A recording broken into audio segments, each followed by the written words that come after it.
power doesn't die quietly. Sometimes it's taken, and sometimes it's forced to confess.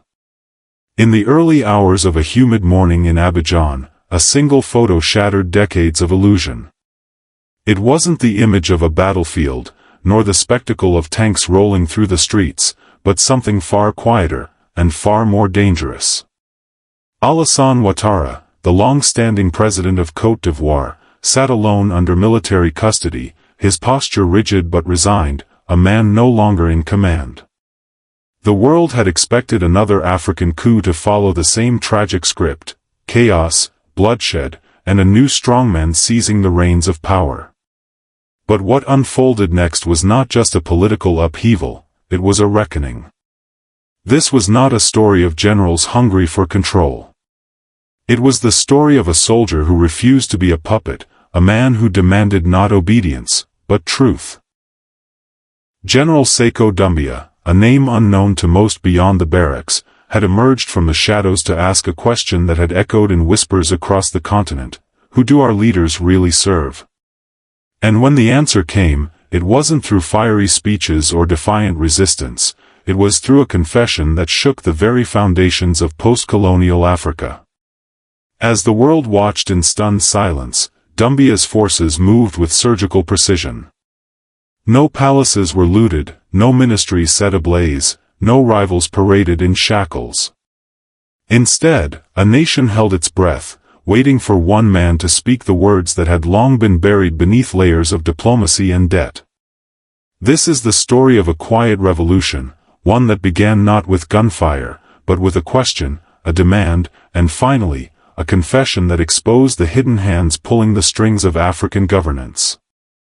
It's the story of a country that chose clarity over chaos, and a continent that dared to imagine a different future.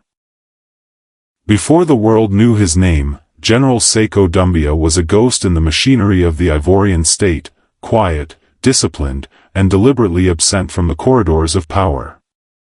Born in the northern town of Korogo, Doumbia grew up in the shadow of the civil war that fractured Côte d'Ivoire. He watched as politics turned soldiers into pawns, generals into bodyguards, and the military into a tool for the elite. Where others saw orders to follow, Doumbia saw a betrayal of duty. Unlike many of his contemporaries, Doumbia rejected the seductive pull of Western military training programs. He turned down invitations to French officer academies, declined scholarships to European defense institutions, and refused bonuses tied to political crackdowns. Instead, he built his knowledge through alliances across Africa, studying counterinsurgency in Burkina Faso, strategy in Sudan, and doctrine in Mali. His mentors were not European generals but African commanders who had fought on their own terms. Inside the Ivorian army, Doumbia became a quiet compass. He was the officer who refused to carry out orders to suppress protests. The one who sent back the discretionary funds offered to keep soldiers loyal during tense election seasons. The man who, when asked about his ambitions, simply replied, "The army is for the people, not the president." By 2024, Doumbia's name had become both a whispered threat and a quiet hope. The old guard in Abidjan saw him as a problem, a soldier who refused to play the game. But to the younger generation of officers, he was a symbol of dignity, a man who embodied a different idea of what it meant to serve. That idea took shape in the dark of a single night. When the orders came to crack down on protesters in Abobo, Doumbia didn't just hesitate, he refused. And as he did, something remarkable happened. Soldiers began to defect, not out of fear, but out of belief. Within 48 hours, Doumbia had the loyalty of 3 major battalions, control over key transport routes in and out of Abidjan, and the moral authority to act. But what made Doumbia truly different wasn't how he seized power, it was what he did with it. He didn't issue a manifesto. He didn't demand a throne. He issued a single request to Alassane Ouattara: speak. Tell the truth about who you served. It wasn't just a coup. It was an ultimatum: if you want to break the machine, you have to name the hand turning its gears. At 4:36 a.m., on the second day of the uprising, a photo began to circulate, a grainy, uncaptioned image that would change the course of Ivorian history.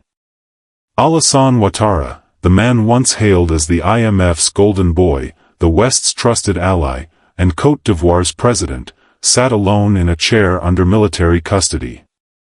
There were no bruises, no shackles, no dramatic gestures, just a posture of quiet defeat, his hands resting on his knees, his gaze lowered. The image shattered the international narrative. Ouattara had not escaped, as Western media had reported.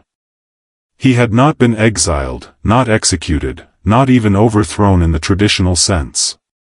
He was there, in the heart of Abidjan, and he was being asked to do the unthinkable, tell the truth.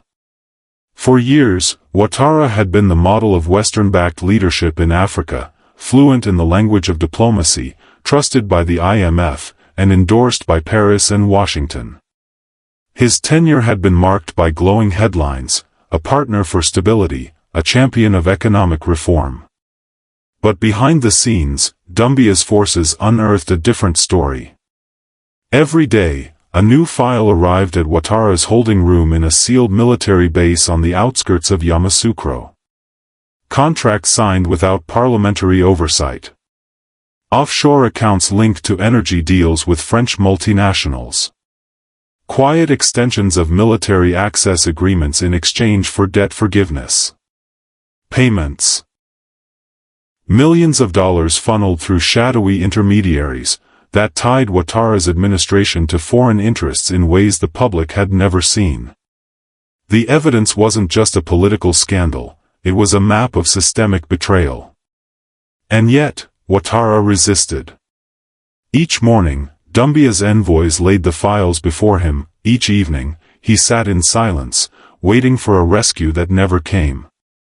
He believed, as many leaders in his position have, that the West would intervene. That France would issue a condemnation. That Washington would call for his release. But the calls never came. The embassies stayed quiet, their statements vague and toothless.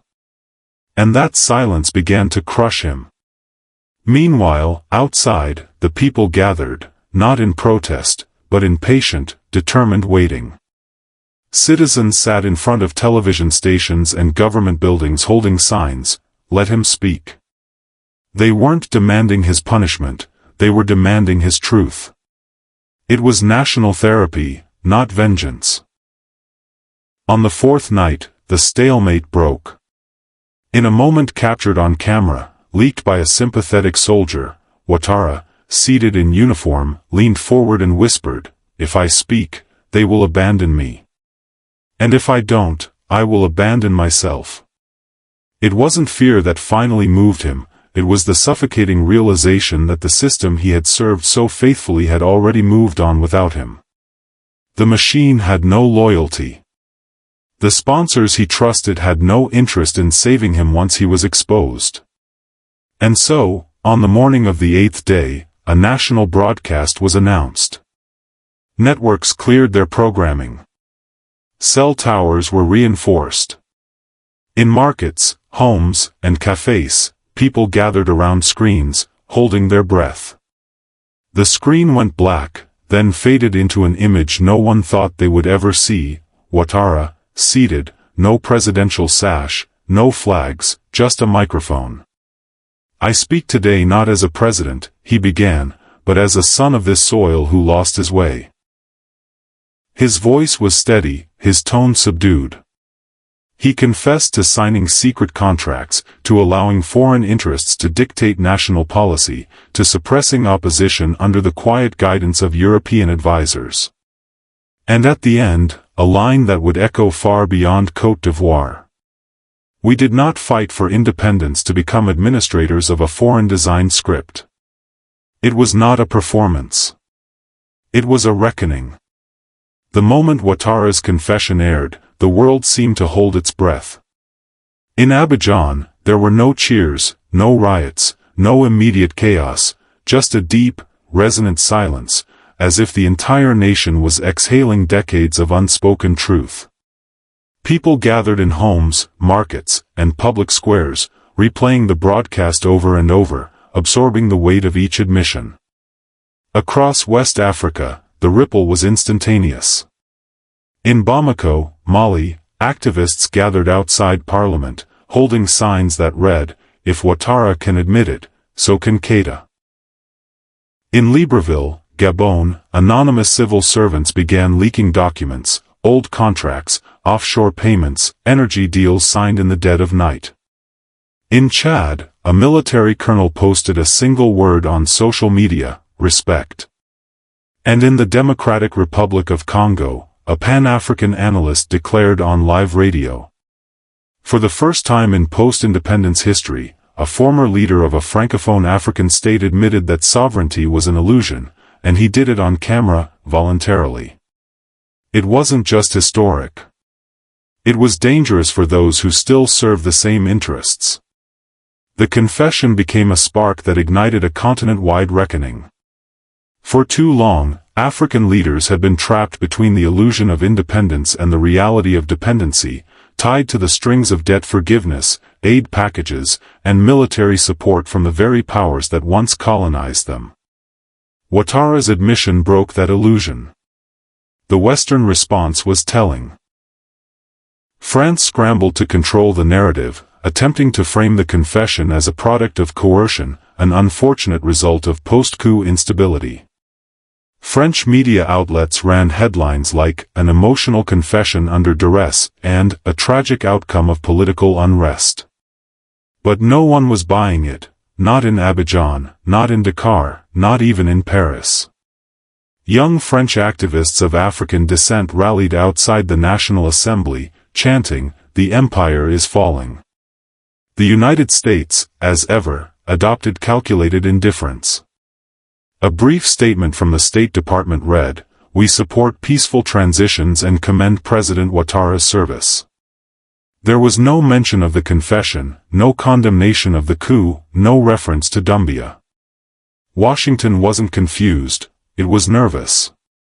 If Ivory Coast could do this, expose foreign influence, demand accountability, and not collapse, what stopped other nations from following suit? Russia and China, in contrast, saw opportunity. Within days, Beijing offered infrastructure deals, while Moscow proposed joint military training and mineral extraction agreements. But Doumbia's response was firm and unflinching: "We are not shifting from one master to another. We are taking responsibility for ourselves." In Abidjan, the public mood shifted from shock to determination. Universities held open forums on the legacy of Ouattara's rule. Professors who had once remained silent spoke openly about the price of stability under foreign influence. A renowned economist at the University of Félix Houphouët-Boigny delivered a line that went viral. "We were not governed. We were managed from abroad." On social media, a new phrase began to trend: "The bridge is ours to build." It wasn't just about Ivory Coast anymore. It was about Africa, about a continent long told its only options were chaos or control by others. Doumbia's coup had introduced a third path: clarity.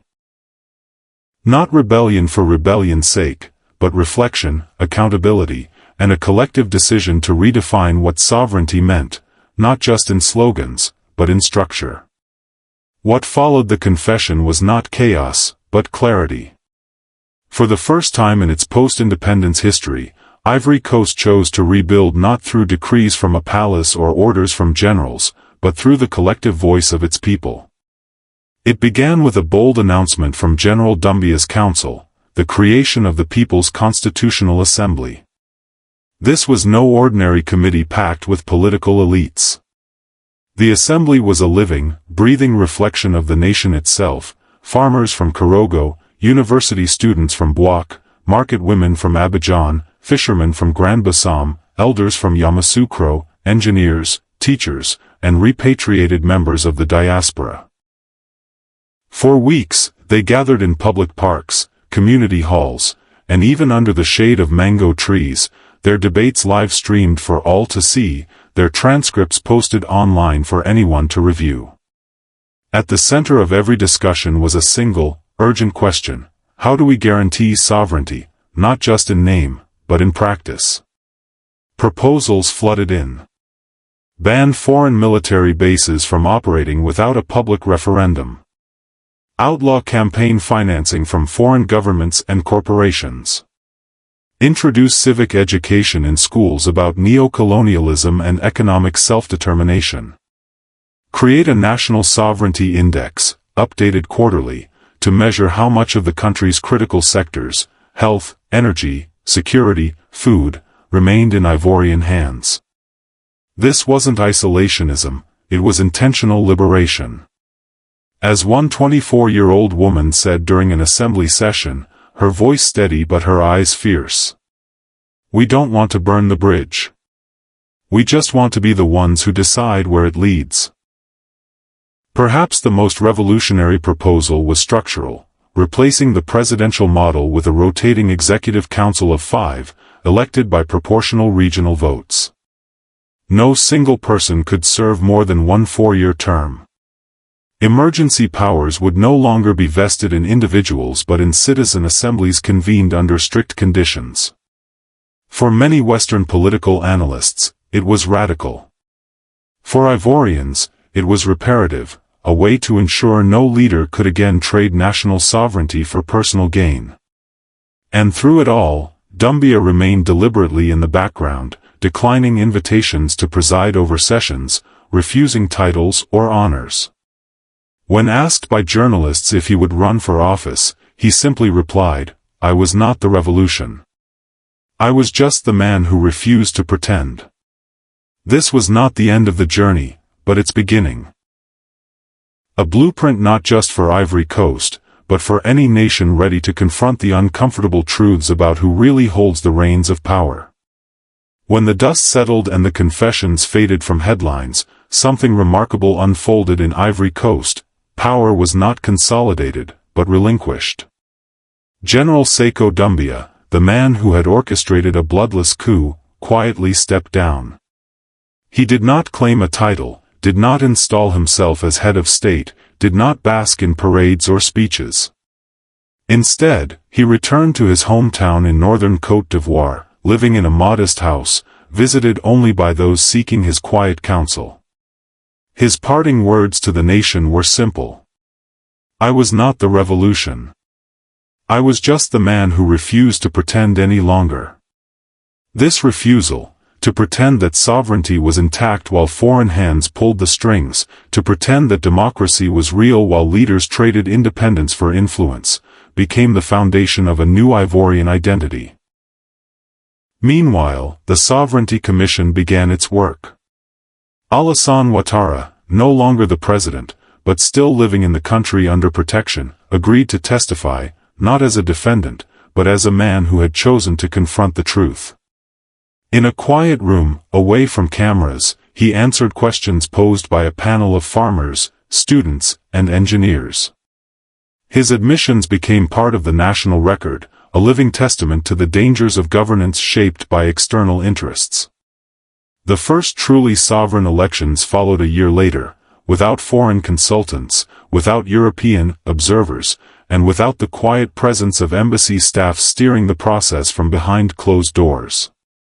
The election was overseen by a coalition of African civic groups, constitutional scholars, and diaspora monitors. Turnout was high. Tensions were low. There were no military parades, no armored vehicles at polling stations, just families standing in line, some in silence, some in prayer, most in quiet hope. The winning coalition was a civilian-led alliance rooted in the principles of the People's Constitution. Their platform wasn't built on slogans or empty promises, it was structural. Reclaiming control of strategic industries. Investing in food self-sufficiency. Canceling or renegotiating all contracts signed under foreign pressure. Embedding civic education on sovereignty in every school curriculum. This wasn't about turning away from the world, it was about turning toward themselves. Across Africa, the message was clear: a nation could confront its past without destroying itself. A leader could admit the truth without being erased. A military could restore power to the people, not seize it for itself. And as the Ivorian flag waved, not beneath the shadow of a foreign base or the quiet grip of a hidden hand, but in the hands of its citizens, one thing became clear: the revolution had never been about a man. It was about a people, a story reclaimed, and a future written by those who had long been told they had no right to hold the pen. The story of Ivory Coast's bloodless reset is not just a political event, it is a mirror, reflecting the choices all nations must confront. Who do we serve? Who do we listen to when the cameras fade, and the contracts are signed behind closed doors? For decades, African countries have been told their only options were submission to external powers or collapse into chaos. Ivory Coast, through the quiet strength of a general who refused to become a king, showed a third way: clarity, truth, and the courage to confront the past. This wasn't about punishing a man. It was about breaking the illusion that sovereignty was ever truly held by those in office while the strings were pulled elsewhere. Doumbouya's legacy isn't a new regime or a political party, it's a mindset. A refusal to accept that the price of stability is silence, that the cost of prosperity is complicity. And the world watched. Some in disbelief, some in fear, but many in hope. From university lecture halls in Dakar to church gatherings in Kinshasa, from street corners in Ouagadougou to diaspora homes in Paris, the conversation shifted. If Ivory Coast could do this, what was stopping us? The revolution did not end with parades or slogans. It ended in quiet reflection and in the determination to write a new constitution, not for applause but for accountability. It ended with a former president who chose honesty over exile and a nation that chose ownership over dependency. Let this not be the last confession. Let it be the first step towards a continent that defines its own destiny. The chains are broken, the script is torn, and the story is ours to write.